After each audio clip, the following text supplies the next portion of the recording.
அனைவருக்கும் வணக்கம். இந்த வீடியோல வந்து பார்த்துட்டீங்கன்னா, ஒரு வீ ஒருவருடைய ஜாதகத்துல எந்த குட் டைம்ல ஃபாலோ பண்ணணும் அப்படிங்கிறதுக்கு ஒரு விளக்கம் தான். ஏன் வந்து நம்ம பணத்த இழக்கிறோம்? எதனால வந்து பார்த்தீங்கன்னா, நம்மளுடைய ஜாதகம் ரொம்ப மஸ்ட்டா இருக்கு. அதுவும் இன்ட்ராடே ட்ரேடிங் செப்பரேட்டா சொல்லப்போனா. ஸோ, அப்ப எந்த காலகட்டங்களை நம்ம தேர்ந்தெடுக்கணும்? எப்படிலாம் நம்மளுடைய ட்ரேடிங் பிளான பண்ணிக்கணுங்கிறது எல்லாமே தான் இந்த வீடியோல நம்ம பார்க்க போறோம். ஸோ, ஸ்கிப் பண்ணாம முழுமையா பார்த்தீங்கன்னா தான் ஒரு சில விஷயங்கள் புரிய வரும். சேம் இதே ஆ ஏஜ்லயோ, இதே இயர்ல பிறந்திருக்கிறீங்க. இதே அம்சம் கொஞ்சம் இருக்கு அப்டின்னா, உங்களுக்கு ஒரு சில விஷயங்கள் நீங்க பார்த்தாலே தெரிஞ்சுக்கலாம். அப்படி இல்லைன்னா, நம்ம சொல்லக்கூடிய அந்த கருத்து உங்களுக்கு புரிஞ்சிருச்சுனாலே, உங்களுக்கு ஈஸியா அண்டர்ஸ்டாண்ட் ஆயிக்கும். வெதர் நம்ம ஏன் லாஸ் பண்ணோம்? இல்ல நம்மளுக்கு ஏன் ப்ராஃபிட் வந்துச்சு அப்படின்னு. ஸோ இவரு நம்ம ஒரு கிளையண்ட் தான் நம்மளுது. ஸோ இவரு ஜாதகத்த பாருங்க. நடந்துட்டு இருக்கக்கூடிய திசை வந்து சந்திர திசை, புதன் புத்தி. என்ன லக்கணம்? கும்ப லக்னம். ஸோ இந்த கும்ப லக்கணத்துக்கு சந்திரன் வந்து 6க்கு கூடையனாவும், புதன் 8க்கு கூடையனாவும் இருக்கு. அப்ப நடக்கிற திசை என்ன? 6, 8க்கு கூடியது. சரி, ஓகே. சந்திரனோட காம்பினேஷன் நீங்க பார்த்தீங்கன்னா, சந்திரன் கரெக்ட்டா 6லயே இருக்கு. 6 கூடியவன் 6லயே ஆட்சி பெறான். ஸோ அப்போ இந்த திசையில ஒரு கண்டிப்பாக கடன் உறுதிங்கிறது இருக்குது. ஸோ அப்போ கிட்டத்தட்ட எந்த மாரியான சேர்க்கைலாம் இருக்கு? சந்திரனோட ராகு, செவ்வாய், குரு. ஸோ ராகு, செவ்வாய், குரு என்னன்னா, நம்ம பார்வையில நம்ம 29 டிகிரி சந்திரன். ஸோ செவ்வாய், குரு, ராகு. ஸோ அந்த டிகிரி அடிப்படையில வச்சு தான் நம்ம கணக்கெடுக்கணும். அதையும் தெளிவா சொல்றேன். அப்புறம் இங்கிருந்து வந்து பார்த்தீங்கன்னா, சனி வந்து 10ஆம் பார்வையாவும் சந்திரன. ஸோ எல்லாமே டிகிரி அடிப்படையில சொல்லணும். இதுல வந்து இவருக்கு வந்து என்னன்னா, சனி வக்ரம். ஸோ வக்ரம்னா உங்களுக்கு எல்லாமே தெரியும். ஸோ பேக்ல போயிட்டு தான் வரும். ஸோ அப்ப இங்கேருந்து இந்த கால்குலேஷன் தப்பாகுது அப்படி இப்படிங்கிற அதுக்குள்ள ஆராய்ச்சிக்குள்ள போகாதீங்க. ஸோ அப்ப எப்பவுமே 3 கிரகம் வக்ரம் இருக்கு அப்படின்னாலே ஒரு கைடன்ஸ் தேவை. குரு, செவ்வாய், சனி. அதுல குரு, சனி வக்ரம் இருந்தாலே தேவை. இது கூட செவ்வாய் இருக்கு. செவ்வாய் 3க்கு 10 கூடையங்க. அப்ப ஒரு தொழில் ரீதியாக கைடன்ஸ் எப்பவுமே வேணும், தேவை.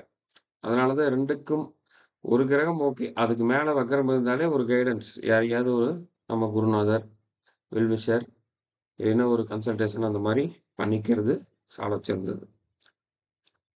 ஸோ இப்ப இவருக்கு வந்து பாருங்க, நடந்துட்டு இருக்க திசை வந்து 2020லேருந்து இருக்குது. 2020லேருந்து தான் அவருக்கு வந்து கடன் வந்து உருவாக ஆரம்பிக்குது. மன உளைச்சல்கள், லாஸ் இதெல்லாம் வருது. இப்ப புதன் புத்தி வந்து 2025லேருந்து ஸ்டார்ட். நடப்பு திசா சந்திரன், நடப்பு புத்தி வந்து புதன். 27 வரைக்கும் இருக்கு 2027. ஸோ 5க்கு 8 கூடையவன் 8க்கான வேலைகள் கண்டிப்பா பண்ணுவான். ஏன்னா 6, 8ங்கிறது ரொம்ப ஒரு மோசமான காம்பினேஷன். ஸோ அதனால வந்து என்னன்னா, கரெக்ட்டா வந்து பாருங்க, ப்ரீவியஸ் கோச்சாரங்கள் வந்து பார்த்தீங்கன்னா, இவருக்கு அஷ்டம சனி இருந்திருக்கு. அந்த காலகட்டங்கள்ல ஒரு நல்ல ஒரு லாஸ் ஏற்பட்டிருக்குது பங்கு சந்தையில. இப்ப வந்து என்னன்னா, ஒரு 3 months back or 4 months back நம்மட்ட பார்க்குறாரு. நம்ம பண்ண வேண்டாம்னு சொல்லிட்டோம். ட்ரேடிங் பண்ண வேண்டாங்க. ஒரு கொஞ்ச காலம் வெயிட் பண்ணுங்க. அதுக்கப்புறம் நம்ம பண்ணிக்கலாம். ஏன்னா 2027 12வது மாசம் வரைக்கும் லாஸ் வர்றதுக்கான வாய்ப்பு இருக்கு. அது ஏன் 12வது மாசம்? சார் இங்க இப்ப 5வது மாசத்துலயே முடிஞ்சதுல்ல. அப்புறம் ஏன் 12வது மாசம்னா, அப்புறம் புதனுக்கு அடுத்து என்ன வரும்? கேது தான் வரும். பாருங்க. இப்ப கேது எங்க இருக்கு? அஷ்டமத்துல இருக்கு. அப்ப இன்னும் மோசமான விளைவுகளை குடுக்கக்கூடிய அமைப்பு வந்துரும். அப்போ நீங்க போட்டு ரொம்ப காம்ப்ளிகேட்டே பண்ண வேண்டியதில்ல. இந்த மாரி காலகட்டத்தில ரிஸ்க் எடுக்கிறத விட்டுறணும். அதாவது இது பண்ணா லாஸ் ஆயிருச்சுன்னா அவ்வளோதான் அப்படிங்கிறத நம்ம விட்டுட்டு, நம்மளுடைய வேலையே குட் டைம ஃபாலோ பண்ணணும். ஸோ அதுக்கப்புறம் என்ன மாரி திசை வருது அவருக்கு?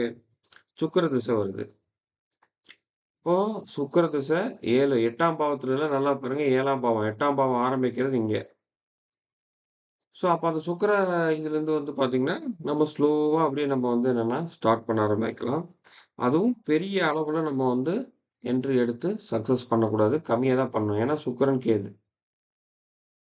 நல்லா பார்த்துக்கணும். சுக்கிரன், கேது சேர்க்கை. அப்போ அதுக்கு அடுத்து சூரியன் வரும்போது, சூரியனுடனான கிரக சேர்க்கை வந்து நல்லா இருக்கிற காட்டிலும் 2வது 7 கூடியவன் காட்டிலும் நம்ம சூரியனுடைய திசையில நல்லா பண்ணிக்கலாம். இப்ப நம்ம சிம்பிளா பண்ணக்கூடியது நம்மளுடைய குட் டைம் பார்த்து பண்ணிக்கணும். இதுதான் மெயின்.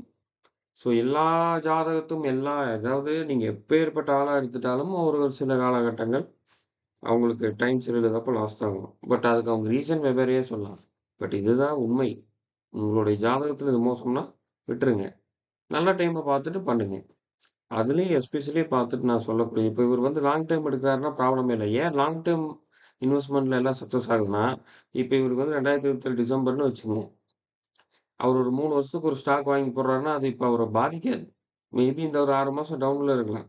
அவர் எடுத்திருக்கிறது. அடுத்து ஆட்டோமேட்டிக்கா அது ப்ராஃபிட் தான் வரும். ஒருவேள நம்மளுக்கு லாங் இதுல வந்து அடுத்தடுத்து புத்திகள் எல்லாமே இருக்கு. அடுத்து 10 வருஷத்துக்கு பண்ணக்கூடாதுன்னா தான் அதுலயும் லாஸ் பண்ணுவாங்க. ஸோ அதனால தான் அதனுடைய லாஸ் பண்றவங்களுடைய ரேட் கம்மியாகும். இன்ட்ராடேல மட்டும் கொஞ்சம் அதிகமா இருக்கிற காரணம் அதுதான்.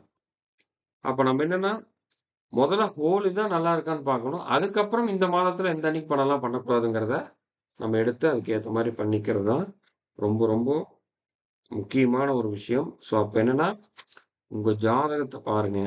இல்லைன்னா உங்க ஜாதகத்த அப்பாயின்ட்மென்ட் போடுங்க. எந்த காலகட்டங்கள் நல்ல நாள், நல்ல வருடம், நல்ல மாதம் பார்த்துட்டு, சிம்பிளி அத ஃபாலோ பண்ணுங்க. போதும். நீங்க எந்த மாரி டெக்னிக்கல் மெத்தட் வேணா பயன்படுத்திக்கங்க. ஸோ ஜோதிடம்ங்கிறது அவ்வளோதான். நம்மளுக்கு எது குட்டு, எது பேடு செக் பண்ணிட்டு நம்ம அதுக்கு ஏத்த மாரி போறது தான் ஒரு சிம்பிளான ஒரு கான்செப்ட். ஸோ இதுதான் உங்களுக்கு புரிஞ்சிருக்கும்னு நெனைக்கிறேன். இல்ல ஒரு டெக்னிக்கல் வார்த்தைகள் சொல்றது புரியலைனாலும், இப்ப இவரு இந்த காலகட்டம் வரைக்கும் பண்ணக்கூடாதுன்னு நம்ம சொல்லும்போது, என்ன பண்ணாலும் லாஸ் தாங்க. இப்ப இந்த இடத்துல வந்து என்னன்னா, இந்த டைம்ல ப்ராஃபிட், இந்த டைம்ல லாஸ்ன்னு உங்களுக்கு நாங்க சொல்ல முடியும். அத டிசிப்ளினோட ஃபாலோ பண்றது உங்களுடைய வேல தான். ஸோ அப்ப இந்த இடத்துல உங்களுடைய ஓன் ஹாரோஸ்கோப் இதுக்கு தான் பயன்படுது. சார் எனக்கு ஜாதகமே இல்ல. நான் என்ன பண்றது? பிரசனம் தான் பார்க்கணும். ஸோ அப்ப என்னன்னா, உங்களுக்கு ஒரு அடுத்த ஒரு 1 ஆர் 2 இயர்ஸ் லாபம் இருக்கா? இல்ல நஷ்டம் வருமா? எந்த செக்டார் உங்களுக்கு குட்டா இருக்குன்னு பிரசனம் வாயிலாக நம்ம பார்த்துக்கலாம். ஸோ ஜாதகம் இருந்தா இன்னும் கொஞ்சம் ஈஸியா இருக்கும். ஜாதகம் இல்லாத பட்சத்தில பிரசனத்தில போட்டு நம்ம அதிலருந்து எடுத்து உங்களுக்கு சொல்ற மாரியான அமைப்பு இருக்கும். ஸோ இதுதான் மெயின் விஷயம். ஸோ உங்கள்ல யாருக்காவது ஜாதகம் பார்க்கணும்னா தாராளமா பார்த்துங்க. வெதர் நீங்க ப்ராஃபிட் இருந்தாலும், லாஸ்ல இருந்தாலும் பார்த்துக்கங்க. ஸோ அடுத்து ப்ராஃபிட் வர காலகட்டத்தையும் நீங்க விட்டுறக்கூடாது. லாஸ் வர காலத்திலயும் போய் எடுத்த ப்ராஃபிட்ட விட்டுறக்கூடாது. ஸோ அதனால உங்களுடைய ஹாரோஸ்கோப்ப செக் பண்ணிக்கங்க. அது மெயின். அது எங்க பண்ணாலும் சரி, நீங்க வேற எங்கேயாவது பண்ணாலும் சரி, செக் பண்ணிக்கங்க. ஸோ இந்த வீடியோ புடிச்சிருக்கும்னு நெனைக்கிறேன். மீண்டும் இன்னொரு வீடியோல சந்திப்போம்.